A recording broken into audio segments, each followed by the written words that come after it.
tecnico dei Cavalieri, dalla pesante sconfitta di Galway a questa bella vittoria che rilancia i Cavalieri in testa alla classifica. Questa vittoria, bella no, ma questa vittoria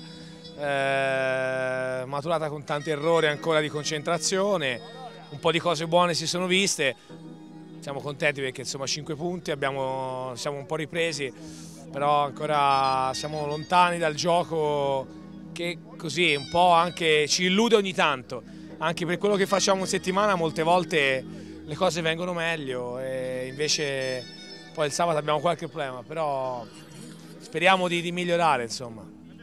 Com'è stata la settimana dei Cavalieri dopo la sconfitta in Irlanda?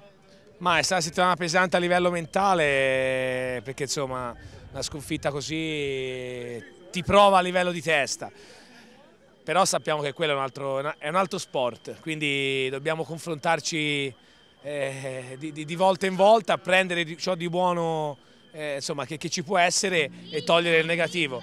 La testa dovrebbe teoricamente essere un po' più alta l'attenzione, ecco. Però a volte siamo un po' altalenanti e ci lavoreremo. Adesso c'è una lunga pausa per il Sei Nazioni, come verrà investita questa pausa da voi, dallo staff, dai Cavalieri? Ma facciamo adesso una pausa di 10 giorni divisa in, diciamo, in 5-5 dove c'è un gruppo che lavora, un gruppo che riposa, insomma ci riposiamo un po' e non ci riposiamo, poi rientriamo a metà febbraio diciamo tutti al completo e niente, continuiamo il nostro lavoro in previsione poi della sfida di Roma con la Lazio. È chiaro, è un periodo lungo, vedremo di fare qualche amichevole, vediamo un po' adesso.